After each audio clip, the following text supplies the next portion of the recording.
So it is a new era at Manchester United with a familiar face in charge after Michael Carrick was appointed head coach yesterday until the end of the season. He says he knows what it takes to succeed at Old Trafford, and despite just the Premier League to focus on from now until May, there is a clear goal for his team. Just to be in this position, to be here every day, to working with the responsibility of working for Manchester United and in any form, you know, excites me. But to be sat here as the head coach and looking after the first team, that responsibility, it's a huge buzz. So I'm kind of holding it in as a little bit as much as I can. But you know, the excitement's there. So I know what it's about. I can feel it. As I said, the supporters are incredible. And we need to go on this journey together and feed off each other. And that's the idea. Listen, we all love games. We'd love to be playing games, of course, and more regular. But I think it's clear what's in front of us. It's a really clear focus, a clear goal now to have a real big end to the season. And we got to shape the team and put the team in the right place to be able to do that. But I'm fully aware that we're onto something new here, and we need to grow. We need to improve. We need to go in a good direction, which I feel we will. But I'm not getting clouded by the past is great, and that's going to do my job for me, and that's going to make us a good team now. We know we've got to put that in place, and I fully believe in the boys that we can do that. Right, let's head to Carrington for the first time this morning and speak to our football correspondent, Rob Dorset. Look, it took United 8 days to get someone in after Ruben Amorim left. We knew it was going to be Carrick for quite a while. Why did it take so long for everything to be formalised, do you feel? Well, I think first and foremost, Manchester United didn't want to change their head coach mid-season, but that pretty fundamental breakdown in the relationship between Jason Wilcox, the director of football, and some of the other bosses and Ruben Amorim meant that they felt they had to sack him, and so it was a standing start that they were doing. But I think crucially, they decided pretty early that they wanted Michael Carrick, and the negotiations with him went pretty quickly. By Monday night, everything was agreed verbally with him. Talks going on beyond 11 p.m, I'm told. But then yesterday was all about getting all of that agreement down into some sort of contractual form with the lawyers on both sides, and crucially 4 new members of backroom staff that Michael Carrick wanted to bring in with him after discussions very closely with Jason Wilcox. And so 4 new employees, 4 new contracts, 4 separate groups of lawyers.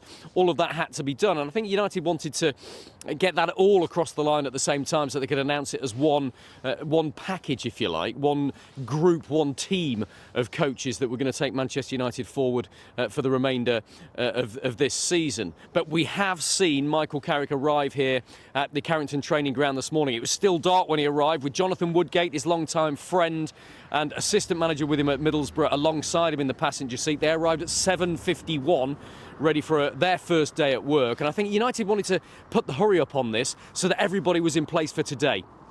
Today is the day when all of the Manchester United squad are back, all of the players are back in training. They can hit the ground running. They've got 3 days of training then to prepare for their first game in charge.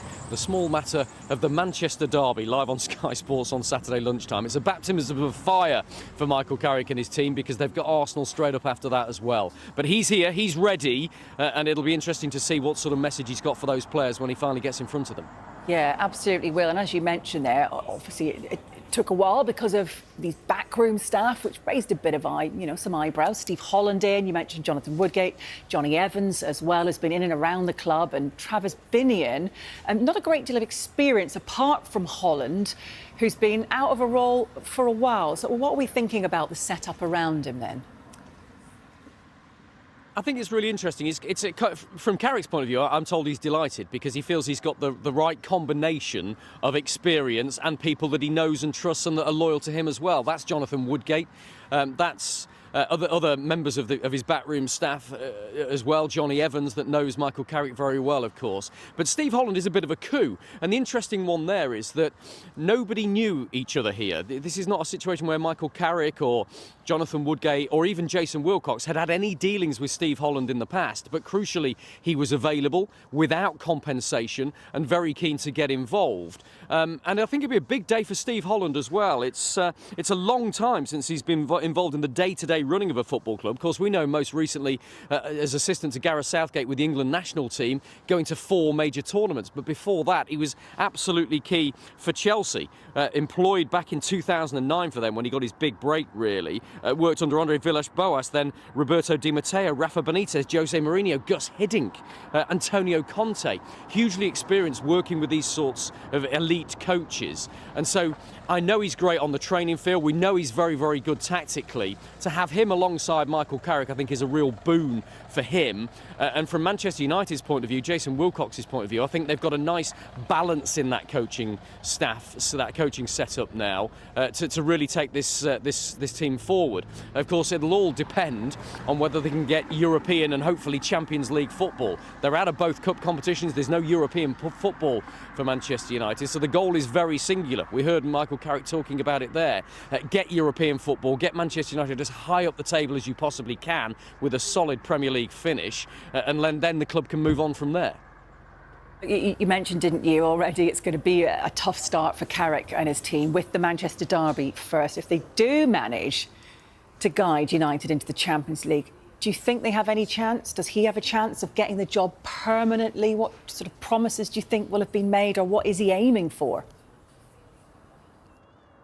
There's definitely no promises that have been made, Hayley, and that's important to point out. I was told that when Ole Gunnar Solskjaer met with Jason Wilcox, he understandably, to a large extent, said, look, if I do a good job, if I get you Champions League football, what's the reward?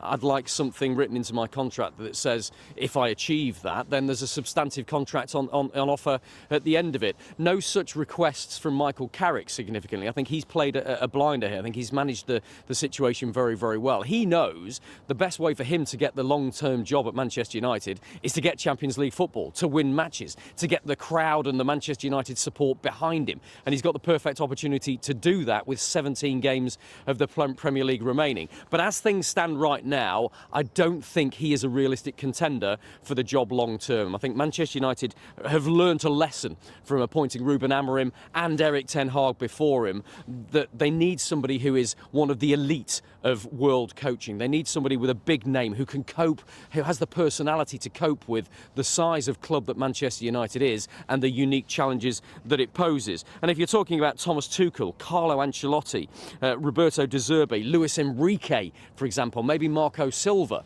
Oliver Glasner, big names that Manchester United, I think, would be able to cope with the size of job that this is. When Amorim was sacked last week, he told his confidants, and we learned at Sky Sports News, that he was just surprised at how much noise there was around the Manchester United role, about how big the job is.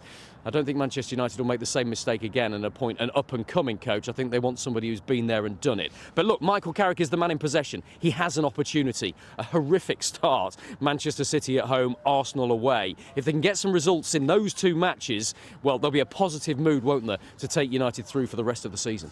This appointment feels different, not because it's flashy, not because it's revolutionary, but because for the first time in a long time, Manchester United have gone back to who they are. Listening to Michael Carrick speak, there's no salesman talk, no buzzwords, no over-promising. What you hear instead is calm authority, clarity, and someone who genuinely understands the weight of this club. Carrick doesn't talk like a man chasing the job. He talks like a man who already knows exactly what it demands. And that matters. Manchester United haven't lacked talent. They haven't even lacked effort at times. What they've lacked is direction, standards, and identity. Carrick's message is simple but powerful. Hard work, humility, togetherness, and accountability. That's not PR. That's the foundation United were built on. What really stood out was how comfortable he looked. No nerves, no insecurity. Carrington didn't feel new to him. It felt familiar, almost like he never left. And that calmness will transfer straight to the players. When the noise around United gets loud, and it always does, calm leaders matter more than loud ones. The backroom staff tells the same story. Experience, trust, balance. This isn't a vanity project. It's a stabilization job. And right now, that's exactly what United need. Let's be clear. This isn't a fairy tale yet. Carrick has a brutal start. City, Arsenal, pressure from day one. There are no guarantees. But for the first time in a while, United look like they've chosen sense over chaos. This isn't about nostalgia, it's about standards. And if Carrick can reconnect this squad with the basics, effort, belief, identity, Manchester United might finally start feeling like Manchester United again.